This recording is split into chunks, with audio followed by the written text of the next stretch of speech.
Coffee is great, but I don't have to be the one to tell you that. In the United States alone, the average coffee drinker consumes 1 to 3 cups daily, which across all Americans totals to about 8.75 billion gallons annually. That's 13,257 Olympic-sized swimming pools of just coffee, which, might I add, would make Olympic swimming a much more interesting event. On average, brewing coffee at home saves coffee drinkers about $427 per person annually. This is a coffee plant grown at home, which is a novelty and probably won't save you much money, but regardless, I'll teach you how to care for these fickle plants because it's fun, and I have way too much free time anyways.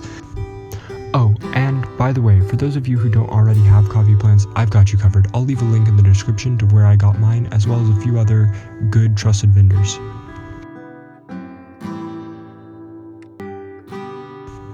Coffee plants like a decent amount of water, however, they usually don't like to be sitting in it. I say usually because this one is being grown using a hydroponics method, which I will cover in another video.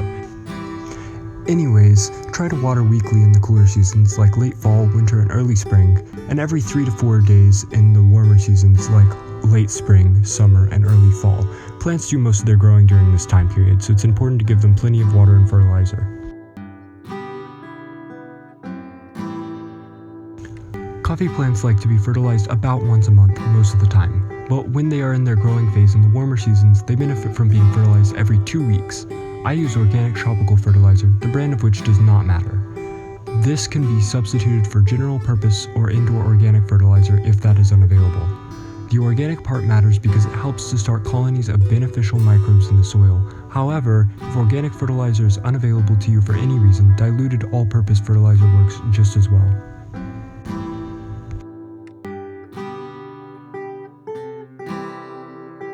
If you're growing coffee indoors, any light marketed as a grow light should provide perfectly adequate lighting for the plants. Just simply make sure that the light is overhead with no obstructions.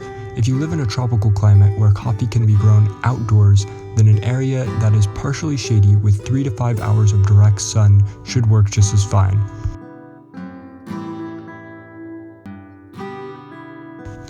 Coffee plants actually do very well when they are root-bound, which means that the entire pot is crowded full with the plant's own roots. For this reason, they don't need to be repotted out of the small container until they have started to branch out.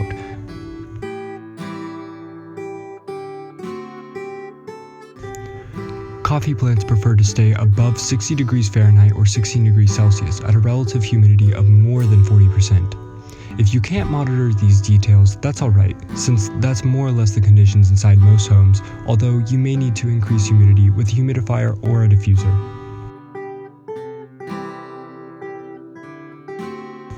This is actually my 3rd time growing coffee. The first 2 times, well, they didn't go so well. It's important to remember that when growing plants in general, there is a lot of trial and error. Even in this batch of coffee that appears to be growing very well, I still could not manage to keep all of the plants alive. One very common problem with coffee is an iron deficiency. This causes yellowing of the leaves from the veins and can be solved by adding a small amount of chelated iron to your water from time to time. Make sure to fertilize with a fertilizer that contains iron, calcium, and magnesium, since these are all very common deficiencies in potted plants.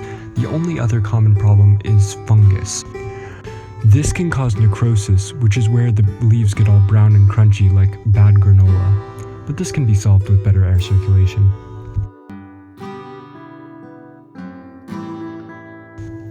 Coffee is from the Ethiopian rainforests, and like many other rainforest plants, it can be slow to start growing, but as soon as it starts to branch out, it will put on a lot of growth very quickly, so just be patient with them. That's all the information I have for you. I wish you the best of lucks in your coffee growing endeavors, and if you enjoyed this video, please consider subscribing and ring the bell icon so that you can get notifications for future projects and videos. I also have an Instagram for CFG Designs where I post daily, so consider following that if you'd like to see more content from me.